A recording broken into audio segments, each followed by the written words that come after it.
कौना। आज 20 सालों बाद रमेश अपनी दुल्हन नैना के साथ अपने गांव के अपने पुराने घर आता है। सभी लोग बहुत खुश थे। रूपा भी अपनी बहू का स्वागत करने में लगी थी।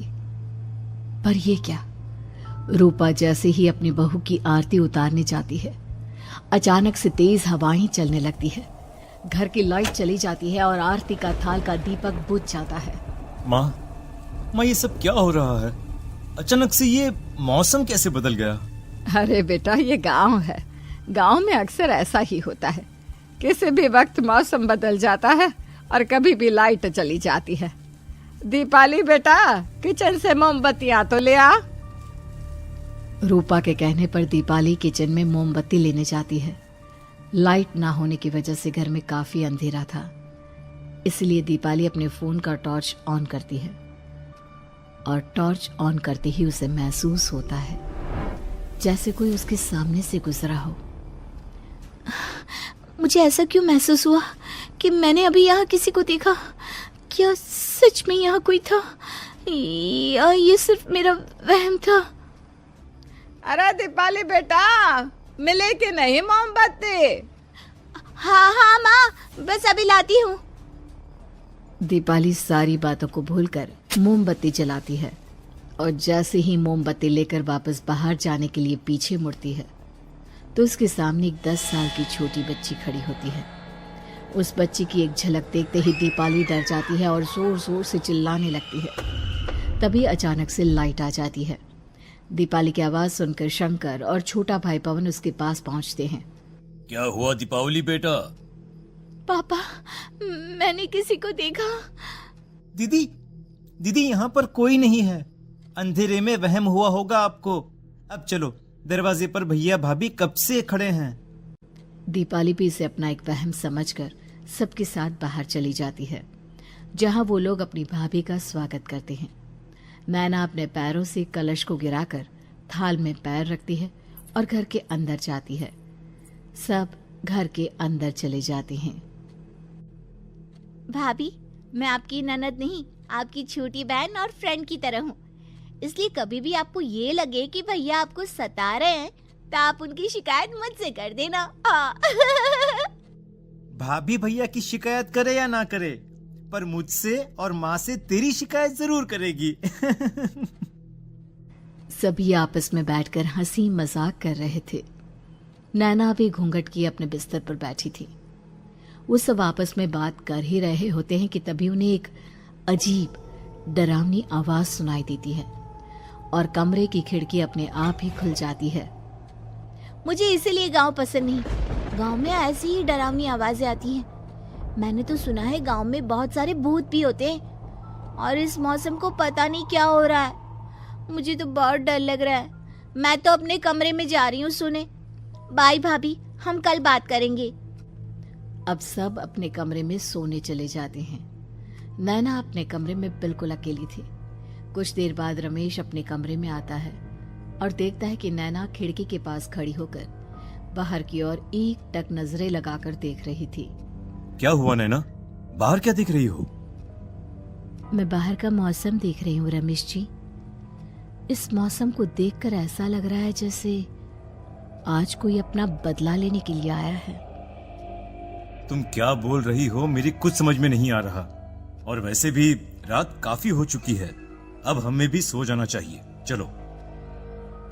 इतना बोलकर रमेश सोने के लिए बिस्तर पर लेट जाता है, पर नैना अब भी खिड़की के पास ही खड़ी होती है। रमेश के सो जाने के बाद नैना अपनी सास के कमरे में जाती है और अपनी सास के पास बैठकर रोने लगती है, जिसे सुन सास की नींद खुल जाती है।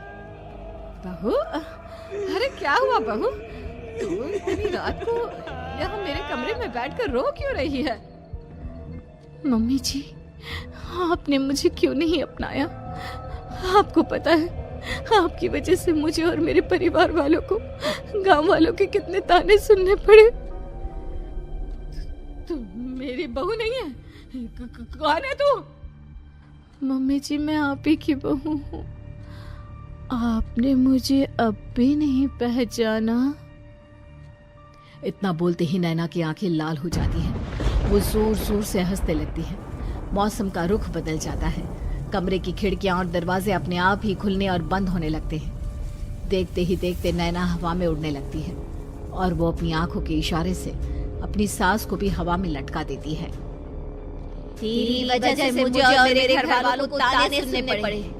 तूने जो पाप किया है, तुझे उस पाप की सजा मिलेगी और अब तेरी इस गलती की सजा तेरा पूरा परिवार भुगतेगा।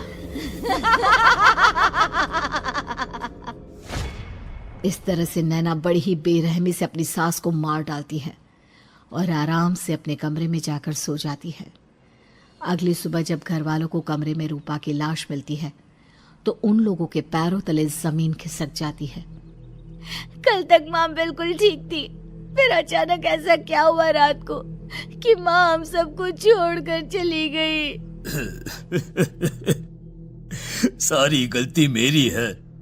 बेटे की शादी की खुशी में मैं ही रात को घर वापस नहीं आया और चला गया अपने गांव के दोस्तों से मिलने। अगर रात को मैं अपनी रूपा के साथ होता तो शायद आज वो हमें छोड़कर न जाती। घर में शोक का माहौल पसर गया था, पर नैना को इस बात से कोई फर्क नहीं पड़ रहा था और ये बात कहीं ना कहीं पवन को भी समझ में आ रही थी। अब ऐसे ही कुछ दिन बीतते हैं और 1 महीने के अंदर ही अंदर शंकर की भी मौत हो जाती है। पहले माँ छोड़कर चली गई और अब पिताजी। क्या हो गया है हमारे घर को? पता नहीं किसकी नजर लग गई है। भैया ये घर सही नहीं है। हम जब से इस घर में आए हैं कुछ न कुछ बुरा ही हो रहा है। हमें यहाँ से वापस शहर चले जाना चाहिए। जहाँ रमेश, दीपाली और पवन का रो रो कर बुरा हाल था, वहीं नैना अपने कमरे में बैठी आराम से मेकअप कर रही थी। दीदी मुझे तुमसे कुछ बात करनी है। मुझे लगता है कि इन सब के पीछे भाभी का हाथ है। पवन तू ये सब क्या कह रहा है? तू होश में तो है ना? अगर भैया भाभी ने तेरी ये बकवास बात सुन ली तो उनके दिल पर क्या गुजरेगी? तू भाभी पर इतना बड़ा इल्जाम कैसे लगा सकता है? दीदी आप खुद ही देख लो ना, हम जब से इस घर में आए हैं सब कुछ बदल गया है। शादी से पहले नैना भाभी ऐसी बिल्कुल नहीं थी, पर अब वो किसी से बात नहीं करती, ज्यादातर अकेले अपने कमरे में ही रहती है और कभी उनसे बात करो भी तो न जाने कैसी अजीबोगरीब तरह की बातें करने लगती हैं। तू पागल हो गया है? आप समझती क्यों नहीं है दीदी? देखो ना, हमारे घर में मौत का सिलसिला शुरू हो गया है, पर भाभी को कोई फर्क नहीं पड़ रहा। वो अभी भी मेकअप कर रही हैं, आराम से खाना खा रही हैं। और दीदी आपको पता है, जिस रात माँ की मौत हुई थी ना, उस रात मैंने भाभी को माँ के कमरे में जाते हुए देखा था। पवन की बातें सुन अब दीपाली के मन में भी शक पैदा होने लगता है और वो इस बारे में रमेश से बात करती है। रात को सब साथ में बैठकर खाना खा रहे थे, तभी कौन हो तुम और तुम ये सब क्यों कर रही हो? क्यों सबकी जान ले रही हो? रमेश जी, ये आप क्या कह रहे हैं? मैं भला मम्मी जी पापा जी की जान क्यों लूंगी? मैंने कब कहा कि तुमने माँ पापा की जान ली? नैना, तुम तो मेरी पत्नी हो, तुम थोड़ी किसी को मारोगी। नैना, तुम नैना ही हो ना? रमेश की ये बात सुनते ही नैना खाना छोड़कर गुस्से में सबको देखने लगती है। नैना की गुस्से भरी आंख को देखकर तीनों भाई बहन डर जाते हैं। तभी नैना जोर जोर से हंसने लगती है। मैं ही तो हूँ आपकी पत्नी गौरी। गौरी का नाम सुनते ही रमेश के होश उड़ जाते हैं। आखिर कौन है ये गौरी? क्या है इस घर और घर वालों का राज?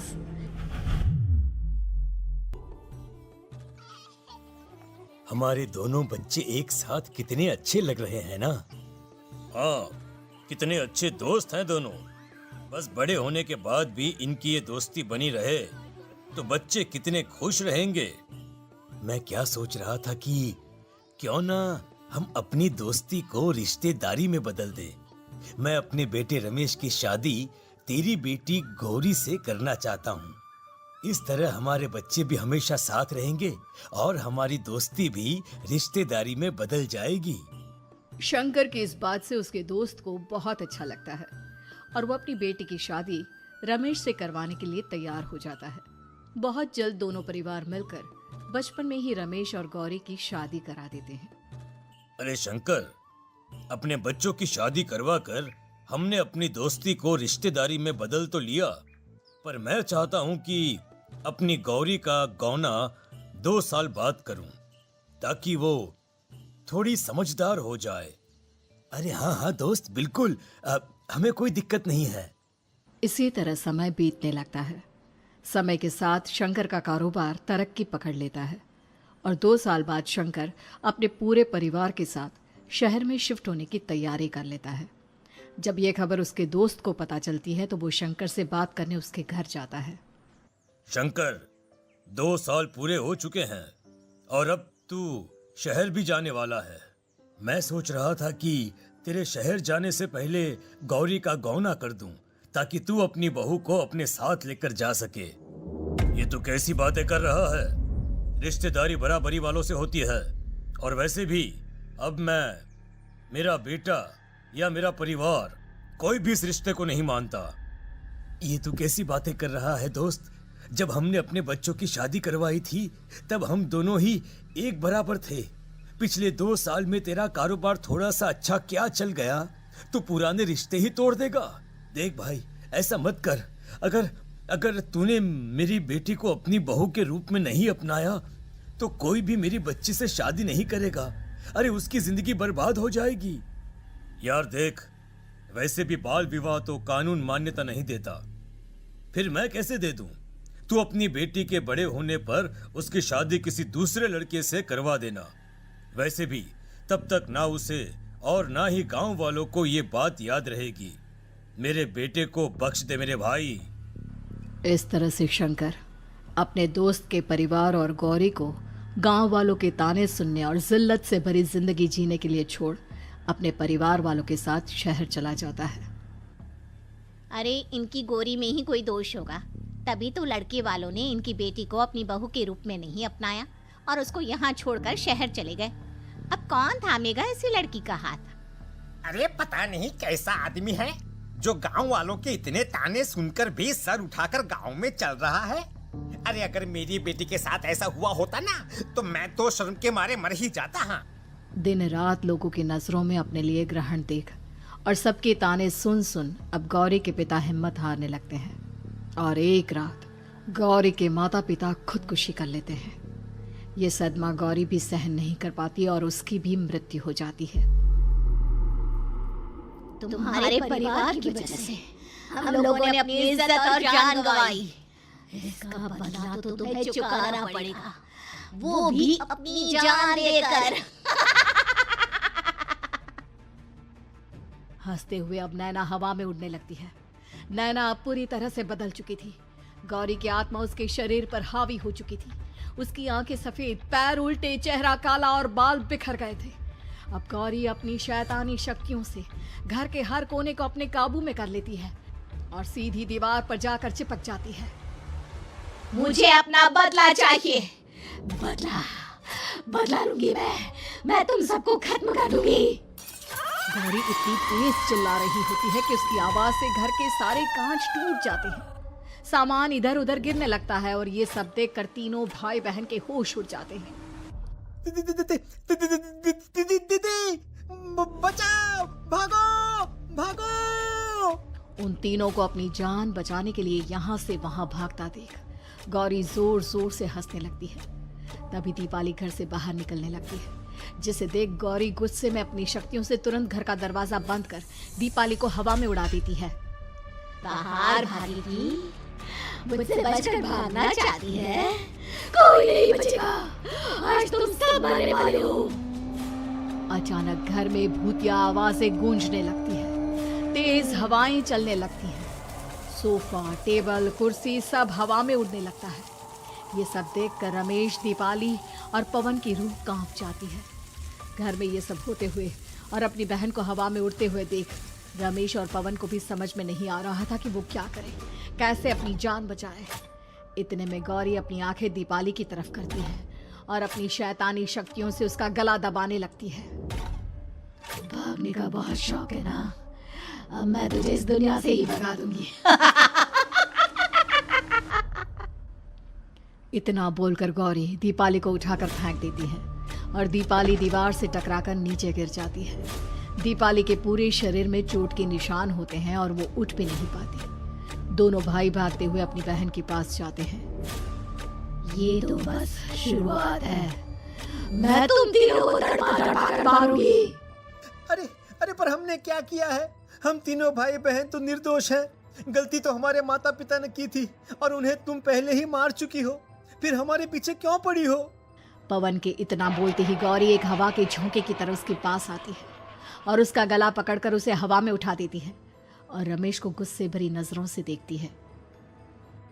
गलती मेरे परिवार की नहीं थी, पर सबको बोलना पड़ा। मैं किसी को नहीं छोड़ूंगी। गौरी पवन को हवा में उछाल देती है, जिस पर कमरे की छत से टकराकर जमीन पर आकर वो गिरता है। उसके सर और शरीर पर जगह जगह चोट लग जाती है और खून बहने लगता है, जिसे देख अब रमेश से चुप नहीं रहा जाता। गौरी, तुम्हारा गुनहगार मैं हूँ। तुम्हारी शादी मुझसे हुई थी। अगर तुम्हें बदला चाहिए तो मुझसे लो। मेरे भाई बहन को छोड़ दो। तुम मुझे मार दो। मरना तो सबको पड़ेगा। अरे पर इसमें उन दोनों की कोई गलती नहीं है। प्लीज, मैं मानता हूँ कि तुम और तुम्हारे परिवार के साथ जो कुछ भी हुआ वो गलत था, पर गौरी, मैं प्लीज मेरे भाई बहन को छोड़ दो। उन्हें तो इस बात के बारे में कुछ भी पता नहीं है। उनका इस सबसे कोई लेना देना नहीं है। तुम और तुम्हारा परिवार यही चाहता था ना कि मैं तुम्हें अपना लूं।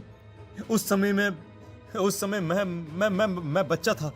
मेरे पास इतनी समझ नहीं थी, पर आज मैं तुम्हें तुम्हारे इसी रूप में अपनाता हूं। मेरे साथ जो करना है कर लो, बस मेरे भाई बहन की जान बख्श दो उनकी जान। रमेश की ये बात सुनकर गौरी का गुस्सा थोड़ा शांत होता है। ठीक है, मैं तुम्हारे भाई बहन को नहीं मारूंगी, पर तुम्हें मरना होगा और तुम्हारी आत्मा को मेरे साथ शादी करनी होगी। मुझे मंजूर है। अब रमेश गौरी के साथ छत पर जाता है और छत से नीचे को जाता है।